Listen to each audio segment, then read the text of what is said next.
अस्सलाम वालेकुम स्टूडेंट्स। आज हम पढ़ेंगे ज़ीनर डायोड के बारे में। इसका जो हमारे पास डेफिनेशन बनती है वो ये बनती है कि ये एक सिलिकॉन का सेमीकंडक्टर होता है जो करंट को अलाउ करता है फॉरवर्ड और रिवर्स डायरेक्शन में, दोनों में। लेकिन इसमें डिफरेंस क्या होता है कि नॉर्मल डायोड और जो ज़ीनर डायोड में, कि जो ज़ीनर डायोड होता है वो हैवली डॉप्ड पीएन जंक्शन होता है, मतलब जो इसमें इम्प्योरिटी की वैल्यूज़ होती है वो ज़्यादा होती है।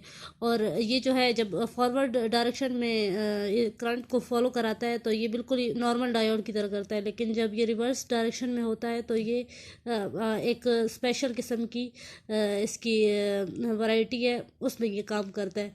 क्योंकि ये जो अगर हमें उसमें फॉरवर्ड में ये चाहिए होता था नॉर्मल डायोड, तो वो तो बिल्कुल ज़ीनर डायोड भी काम कर सकता है, लेकिन रिवर्स में जो नॉर्मल डायोड होता है वो काम नहीं कर सकता। इसलिए हम लोग ज़ीनर डायोड को यूज़ करते हैं। इसकी जो एग्जैक्ट डेफिनेशन है कि the PN junction in reverse bias is called Zener और एवलांच डायोड। तो ये ज़ीनर और एवलांच डायोड है वो एक ही किस्म के डायोड होते हैं, लेकिन इनमें थोड़ा बहुत डिफरेंस होता है। वो आगे मैं आपको बताती हूँ क्या डिफरेंस होता है। आगे इसकी सिंबॉलिक रिप्रेजेंटेशन देखते हैं, वो इस किस्म की होती है। इसकी सिंबॉलिक रिप्रेजेंटेशन इधर कैथोड होता है और इधर एनोड होता है। आगे ज़ीनर डायोड का ऑपरेशन देखते हैं कि both Zener diode and avalanche diodes are working on the reverse bias operation और मैकेनिज्म। ज़ाहिर है जब इन्होंने फॉरवर्ड बायस में ही इन्होंने जब काम करना था तो हमें इस ज़ीनर डायोड ऑपरेशन की क्या ज़रूरत पड़नी थी। इसलिए ये रिवर्स डायरेक्शन में जो है वो नॉर्मल डायोड काम नहीं करता, इसलिए हम लोग ज़ीनर डायोड को इस्तेमाल करते हैं। और ये जो है आगे जब हमारे पास इसके वोल्टेजेस लेते हैं तो इसकी वोल्टेजेस जो होती है वो नॉर्मल डायोड की निस्बत में बहुत ही कम होती है। मतलब इसकी अगर हम लोग फ़र्ज़ करें वोल्टेज लेते भी हैं तो हम लोग लेंगे थोड़ा सा 6 वोल्ट या 6 वोल्ट से थोड़ा सा कम वोल्टेज लेंगे। तो और अगर थोड़ा सा भी इसका वोल्टेज बढ़ाएंगे तो इसमें करंट की वैल्यू जो होती है वो इंक्रीज़ होती है। The current increases to a maximum which is determined by series resistor, it remains constant over a wide range voltage. अगर मतलब माइनर सभी हम लोग वोल्टेज के अंदर चेंज लाते हैं तो वो बहुत ही ज़्यादा हमें करंट देगा यूजुअल नॉर्मल डायोड्स की मदद के बारे में। आगे जीरो ब्रेकडाउन होता है। जीरो ब्रेकडाउन क्या होता है?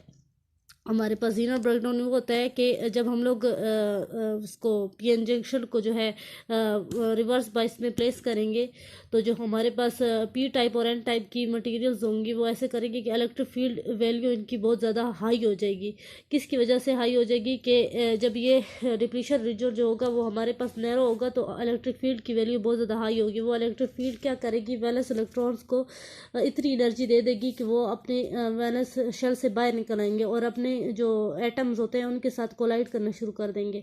जब वो कोलाइड करना शुरू कर देंगे तो वो उस एटम की जो हमारे पास इलेक्ट्रॉन्स होंगे उनको भी बाहर निकाल देंगे। तो इसी कोलिजन की बदौलत जो है हमारे पास इलेक्ट्रिक फील्ड की वैल्यू हाई हो जाती है। और जो इलेक्ट्रिक फील्ड की वैल्यू जब हाई हो जाती है तो इलेक्ट्रॉन ज़्यादा से ज़्यादा कोलाइड करेंगे और ये इलेक्ट्रिक करंट प्रोड्यूस करेंगे। तो ये जो हमारे पास इनका ज़ीनर डायोड का ब्रेकडाउन वोल्टेज होगा वो हमारे पास 6 होगा या 6 वोल्ट से लेस होगा। मतलब इतना भी लेस नहीं कि आप 0.5 वोल्ट ले लें, लेकिन 6 वोल्ट से लेस होगा, तकरीबन 5.5 या इस तरह 5.6 इस तरह वोल्ट हम लोग लेंगे।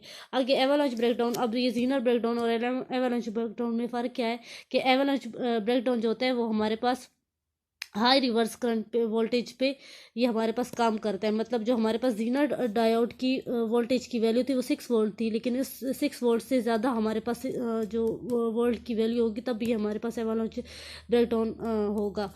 तो ये जो है माइनॉरिटी कैरियर्स की वजह से इसके अंदर जो अमाउंट ऑफ एनर्जी है वो ज़्यादा हो जाती है और इलेक्ट्रॉन की वेलोसिटी ज़्यादा हो जाती है। जब इलेक्ट्रॉन की वेलोसिटी हमारे पास ज़्यादा हो जाती है तो हमारे पास यहाँ पे स्ट्रॉन्ग जो होती है वो डिप्लीशन रीजन होता है। मतलब वाइड बहुत ज़्यादा हाई किस्म का डिप्लीशन रीजन हो जाता है। और ये हमारे पास जब हाई डिप्लीशन रीजन हो जाता है तो ये हमारे पास फ्री इलेक्ट्रॉन्स की वैल्यू ज़्यादा हो जाती है। तो इसी वजह से ये एवलांच ब्रेकडाउन हो जाता है। लेकिन हमारे लिए इसकी जो एवलांच ब्रेकडाउन की वोल्टेज की वैल्यू है वो हमेशा जो है ग्रेटर देन 6 वोल्ट होनी चाहिए। मतलब एवलांच ब्रेकडाउन की वैल्यू जो है वो ज़ीनर ब्रेकडाउन से ज़्यादा होनी चाहिए। आगे इसकी रेटिंग देखेंगे। इसकी जो हमारे पास ग्राफ बनता है वो ये इस तरह का बनता है कि यहाँ से करंट की वैल्यू लेस होती है, यहाँ से हाई होना शुरू हो जाती है, यहाँ से इंक्रीज़ करती है करंट की वैल्यू और आगे जाके इंक्रीज़ होती जाती है। मतलब आगे थोड़ा सा कांस्टेंट रहती है फिर आगे इंक्रीज़ करती है। अगर थोड़ा सा भी हम लोग यहाँ से वोल्ट फ़र्ज़ करें, अगर हमारे पास यहाँ पे वोल्ट है 6 वोल्ट, तो 6 वोल्ट से आगे लेंगे तो ये हमारे पास इसकी वैल्यू इंक्रीज़ कर दी जाएगी। ये 6 वोल्ट है तो इससे इसकी वैल्यू इंक्रीज़ कर दी जाएंगी। और ये जो हमारे पास करंट की मैक्सिमम वैल्यू होती है वो आई होती है, मतलब जीनर करंट होता है। और ये VGT का मतलब है कि जो हमारे पास वोल्टेज की वैल्यू है, मतलब आई, ये सॉरी यहाँ पे आई है, IGT का मतलब है कि यहाँ पे जीनर टेस्ट करंट, मतलब ये जो हमारे पास जीनर डायोड्स होते हैं इनकी एक टेस्टिंग पॉइंट होती है। तो वो जो हम लोग, जिसकी वजह से हम लोग जीनर डायोड को ख़रीदते हैं, मतलब कोई जो होता है वो हमारे पास 10% की इसकी नॉमिनल वैल्यू होती है, किसी की ज़्यादा होती है। तो ये हमारे पास टेस्ट जीनर करंट होगा और ये हमारे पास नहीं होगा जहाँ पे ये जीनर ब्रेकडाउन शुरू होगा। और ये जिसके अंदर रीजन के अंदर होता है इसको जीनर रीजन कहते हैं। आगे इंशाल्लाह नेक्स्ट वीडियो में देखते हैं कि इसकी रेगुलेशन किस तरह की होती है। Thank you so much.